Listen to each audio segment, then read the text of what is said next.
Good afternoon, viewers, and welcome back to Sahara TV. He's a fine artist, a graphic designer, born, bred, and buttered in Lagos, Nigeria, as he loves to say. His body of work includes the Fela album covers spanning 3 decades from the 70s, the 80s, and the early 90s. And he's also one of those fine artists that you have seen in the works of Miriam Makeba, the late Bob Marley, just to name a few. He's also done things for E.T. Mensah, Osita Osadebe, Giles Peterson. The list goes on and on. Lemi Ghariokwu, welcome to Sahara TV. Thank you for having me. It's a pleasure to have you with us at this anniversary, which would have been the 74th birthday for the late, great musician and the creator of Afro pop, as they say. In fact, his name was Fela Kuti. So part of your work with Fela was to feel the music and then interpret it, expressing your reaction in your paintings, your designs, and your artistic comments that depicted the high level of detail in your work. How did you reach to this point of feeling and showing your work like this? Predestination is the word I use. I met Fela in 1974, and that was the year I done my first cover for Fela. I was born into the ideology of Pan-Africanism. That's the way I like to put it, because I was prepared for the role I eventually played with Fela. Because I share ideology with him concretely, it was much easier for me to work with him during all those periods. I totally was abreast of his perception and his approach and the perspective which he chose to express himself and to pass across an African message, which was very inherent in all throughout his life. I see.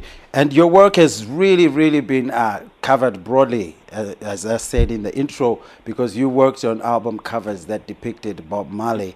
You've worked with people like Miriam Makeba. And these were people that up to now, within, after their death, their message still holds. And part of your job was to capture the feeling, capture their spirit, and put it on a cover using vibrant colors. So... Yes.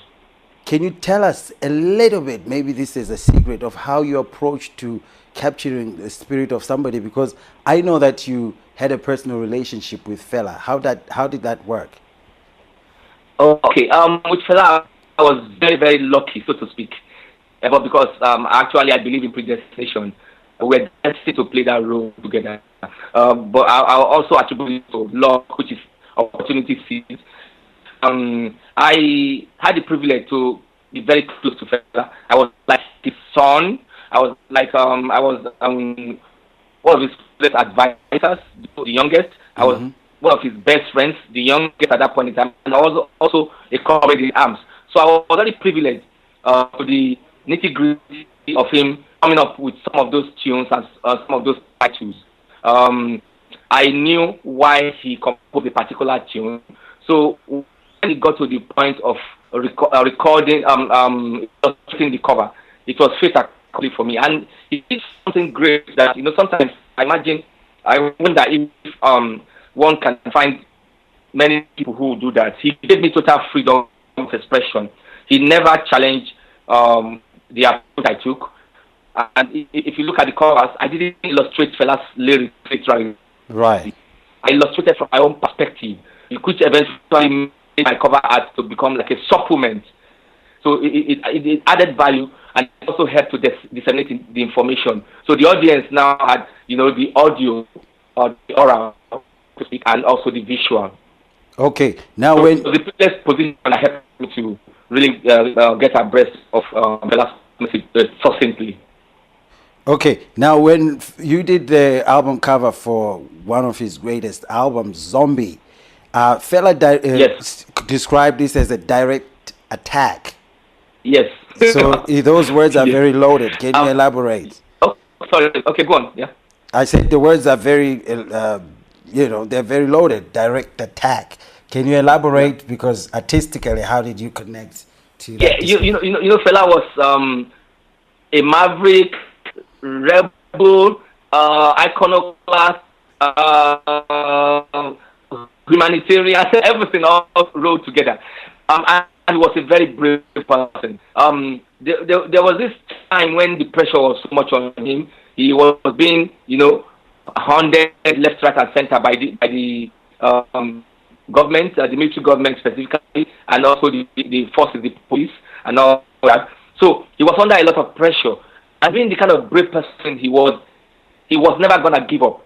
He, at this junction, now decided he was going to attack directly. That he wasn't going to mince words. He wasn't going to be tongue in cheek about anything. So sometimes when he's composing a particular tune, we who were very, very close to him, we ask him, Fela, this new tune, is it going to be a DA song? Because Fela was good with acronyms, JJD, OP, STB, So Right. we asked him, is it a DA song? DA means direct attack. He will say, yeah. So when he composed Zombie, we didn't even need to ask him. We knew it was a direct attack song because, to confront the military dictatorship directly, lampoon them so clearly, was like one of the most dangerous things he did. So I was a very, very privileged to be able to do that cover art. That cover art is one of my, it's on my top 5 cover. All over the world, when I take demographics, Zombie is always among the top 5. Okay, now we're obviously in the okay. Yeah, we're obviously in the 15th year of this celebration, celebration, and this particular year, they've decided to take a whole week in celebrating Fela. How does then your piece of work come alive in the celebration of Fela?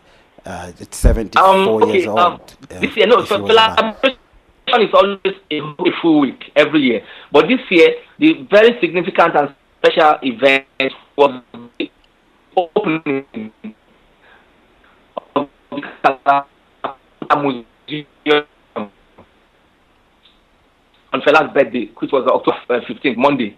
I am the curator for the museum. The family chose me to curate, so I set up artworks and all that. I wish you can send a crew to Lagos to come and film the museum.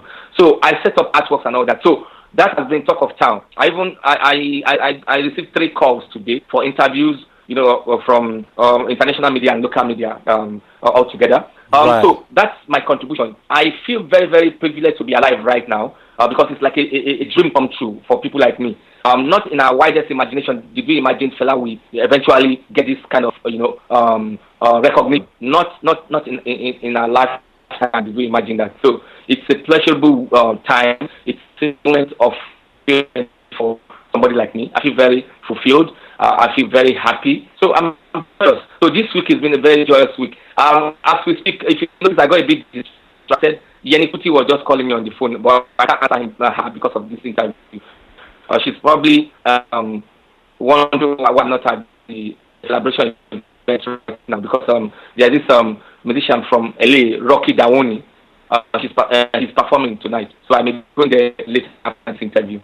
It's a beautiful moment in cast history. Okay, from your biography and from all the work that you have done, I mean, Fela, Bob Marley, where next? Because the sky is still up there. I keep recreating myself. I'm growing stronger in the art industry here in Nigeria. I never used to be in the art industry. I was in the entertainment industry all my life until 4-5 years back that I decided to join the art industry. To do that, I committed myself totally to fine arts and I needed to be very relevant. So I recreated my style. I came up with this style I call Afro pop art. It's a digital base. It's on vinyl and plastic, and it has a flex on it, and I do a cut and paste. So I'm also creating attention in the arts community, Right. apart from the entertainment industry. In the industry, which I call my destiny, I became the fourth professional street designer in Nigeria. I'm like virtually the only person in Nigeria, the Right. only artist who has made a career out of street designing fully for over 35 years.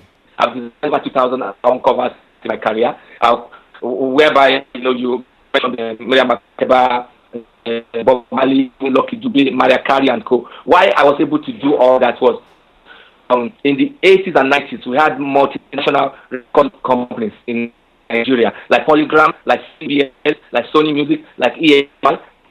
Right. I designed for all of them, and a lot of times they had reissues. If they were reissuing like a Mariah Carey album, a Michael Jackson album, a Bob Marley album in Nigeria, I had to redesign it, to suit market. So that gave me more privilege to design so many other international albums apart from the local ones. If anybody is listening right now to this interview, and obviously the celebration is continuing, what would you tell them? What should they look out for, and where should they go? You mean in regards to celebration? Right. Yeah, all roads should lead to African Shrine. All roads lead to African Shrine, and also they should check out the Kalakuta Museum, which is Fela's house. His tomb is there. That's in Bemisola Street in Kenya. That should become a mecca of sorts. We want people to come. Lagos State government had been magnanimous enough to fund majorly that project. It's supposed to change our tourism in Lagos and in Nigeria and in Africa, really. So we're looking forward to having people come. And I will always give my time and attention when tourists come. Anytime I'm called upon, I would like to to be there to take them through. Also to tell them about Fela's story, the Nigerian struggle, the African struggle, because I'm committed and African. Now we'll just retract a little bit, because you talked about we were talking about fine arts, and can you just briefly describe what this entails? Because sometimes it can be all over the place. So can you just detail what exactly you do in terms of fine arts? Okay. All my life I designed album covers. So I was just to a space of 40 by 12 because during the days of the vinyl, then the CDs came at about 5 inches by 5 inches. I was restricted that square bit, and my art. I did not study art formally. I taught. I learned from various mediums and from every owner. I learned from different styles. So my style is very eclectic. So on my album covers, I was free. I could do graphic. I could do cartoon. I could do thing. I could illustrate by photo montage. So I was so free. Very eclectic. But I mean to find I do things that is related to art directly. It's not physically inclined like I used to do on the album covers, type graphics for them. So finally, like I could do another painting. I still do cut and paste, which is a bit because that is the current trend. Because also music like fashion, you have to move with the trend. Okay. You have to go with time. So the difference in fine art, I can do big size. I see that it's quite a broad spectrum of this kind of work. Now, in winding down, just to what kind of message, what kind of legacy would you love to leave the Nigerian people and the people of the world, actually, and especially the youths? What kind of message would you, because you've been an instrument to channel the spirit, to channel the inner feelings of Fela and putting it out through art, what message would you leave young people, young Lemis who are out there in the world? Like, what kind of message would you leave them? I give message for humanity in general. To me, it's number. Some people are young, some people are old, and they are foolish. I will give advice to the general of humanity. I always find out something, something. Learn to listen to the still small voice within. So when you are able to find out your key, whatever it may be, you may be gifted as a footballer, you may be a comedian, you may be a fine artist, like you may be a musician like Bob Marley, like find out and own your skill and stay committed, focus, set dreams, set goals, and work towards it. And most of all, be good terms with every human being. It's very, very important. So the world will be better for us, so that we can have more love. We need to learn peace. If we know how to work, we need to learn how to make peace. Okay, thank you very much, Mr. Lemi Ghariokwu, for coming and spending time with us, and also for giving us a detailed report on how you ended up being the greatest artist who's dealt with the greatest in the last 30 years and more. So we appreciate that you had time with us on Sahara TV. We'll obviously continue celebrating Fela through the celebration that's going on in Lagos at the Shrine. And for now, viewers, keep tuned because we have some more programs and some more celebrations. An in-house studio guest who's going to come and play some of Fela's greatest music. So please stay tuned and don't go anywhere. Okay. TV.